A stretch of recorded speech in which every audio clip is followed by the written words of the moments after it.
May nag-comment sa akin dati, Creo naman daw na kulin paano linisin. So hindi ko na makita yung comment niya. So tara, sa mga hindi pa nakakaalam, para sa inyo itong video na to. So yan yung una mo tatanggalin sa harap pag nabaklas mo ng unit. Tapos pangalawa dyan, yung tornilyo na yan pinakita ko. Tapos sa board, 4 yan. Sa may ibabaw ng PCB board.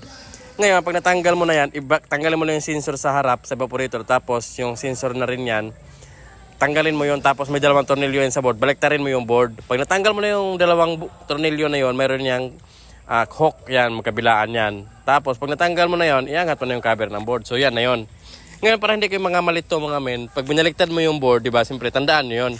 Ngayon, yung mga wire na yan sa kabilang side, dapat, kung hindi pa nakabisado, itali nyo na lang, kung may cable tie kayo, o kaya electrical tape, itali nyo, para lahat ng wire na yan ay dyan sa side na yan.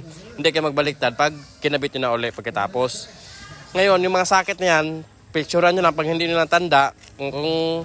Kung tanda nyo naman, alam nyo naman yun kung paano ikabit nyo kasi hindi naman match lahat ng mga socket na yan. Tapos sa kabilang side naman, itali nyo rin yun para hindi kayo maguluhan pag binalik nyo na siya. Para sa lahat ng sensor sa kabilang side o kaliwa o kanan, magkakasama-sama sila. Ngayon, pag natanggal mo na lahat ng wire ng ano na yon, yung sensor na yon, siyempre, pag free ka na dyan para mahugot mo na yung board. Basta tandaan nyo lang lagi, men, yan, no? Yan na yon. So, hindi pa dyan natatapos, mga men. Pag natanggal mo na yung board, siyempre, kailangan baklasin mo talaga yung pinaka blower lahat kasi pag yun lang tinanggal mo tapos isprayhan mo lang yan dyan, hindi mo talaga malilinisan na maayos yan. So ngayon may mga nakahawk yan, basta picturean nyo lang pag hindi no kabisado yung mga saan ilalagay yung mga wire na yun kasi may mga daanan ng wire yun eh sa mga hindi pa kabisado. Pero ngayon pag alam nyo na tong video na to, makabisado nyo na rin yan. Sayang din kasi yun pag hindi nyo pagtanggihan nyo tapos buga-buga lang kayo sa harap tapos hindi nyo baklasin. Yan, yung tornilyo ng fan minsan pag bago, andyan pa yan. Pero pag katagalan na, wala na yun. Ewan ko ba't nawawala yung tornilyo na yun eh. Yan yung sinasabi ko na yung mga sensor na yan sa kaliwa, iba rin yung sa kanan. Kasi hindi aabot kasi pag pag magkabaliktad eh. So yan, naka-hook lang din yan, yung cover ng pan motor yan, di ba? Naka-hook lang yan. Tuklapin nyo na medyo matigas lang yan. Pag medyo bago pa yung unit, medyo matigas talaga siya. Tapos, pag natanggal na yon, meron yung mga naka-hook din. Ayan o, isa. Marami yan, gilid-gilid. Tapos, may papakita ko sa inyo. Yan, dalawa. Tapos sa kabilang side, meron din yan. Dalawa rin yan dyan. Isa. Tapos, sa malapit sa board. Basta makikita nyo yun. Once na matanggal na yon, naka-hook na yon, medyo matigas lang talaga siya. Pero, anuhin mo lang, pirsahin mo lang. Hindi mababali yun. Tapos, maangat mo na siya. So, andyan na yung fan motor indoor niya. Dalawa kasi fan motor niyan, main. Bukod din yung sa condenser side.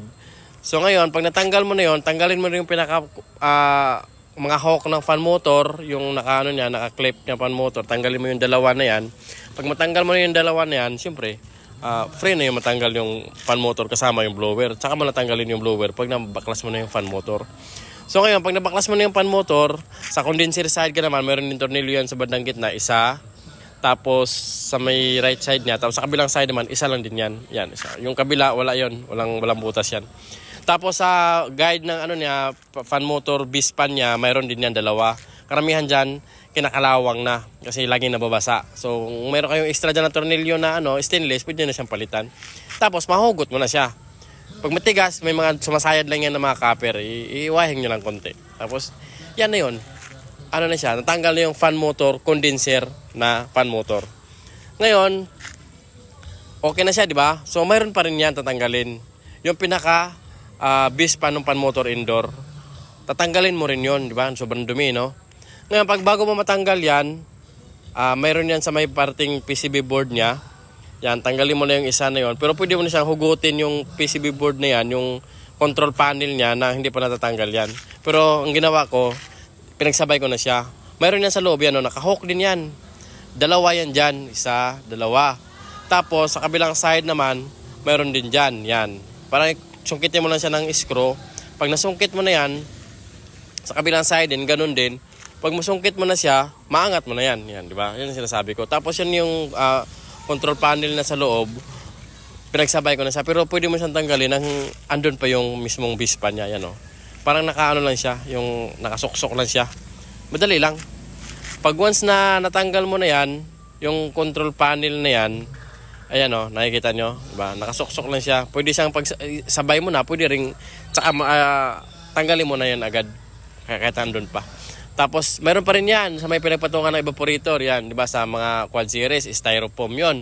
Yan, hindi, plastic siya. Yan, may dalawang tornilyo lang din. Tapos, maangat mo na siya. So, yan na yun, diba? Hindi na kayo. Hindi na kayo, mga board. Yan. Hulin. Sige. Tapos problema natin ngayon kung may balik pa natin.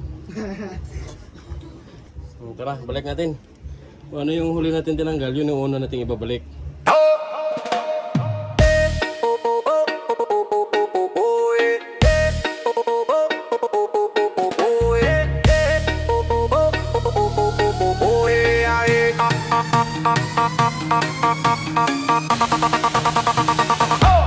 Pawis na naman sa maghapon, init kumakapit sa balat ko. Grabe nakamotor, may toolbox, may kalyo sa kamay. Boss, papagawa kahit sino pa yan, sabay. Ang pagbabalik ni Tanso Boy, pag dumating, biglang may lamig sa loob. Walang arte, trabaho lang pero solid ang ngiti.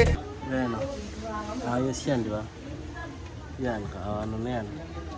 Takpan mo, boy. Clap. Yun. Yun. Sakit lang tornilyo dyan. Pag umandar na maririnig mo pa, okay na to, sarap sa pakiramdam na ulit ang gabi. Hey! Taping na mahaba para may excess, pero isa-isa dyang inaayos para swabe ang dating bagong aircon. Grabe kung lumamig. Sa mga nagtataka dyan kung bakit mas mahal ang cleaning sa mga ganyang unit ha, yung maraming binabaklas, yung sumasakit yung ulo, huwag na kayo magtaka. O kung ikaw nakatulong sa iyo itong video na to, ano pang inaantay mo? Huwag mo na isip, i-share at i-like mo na. Kasi baka mamaya i-delete ko na to, joke lang.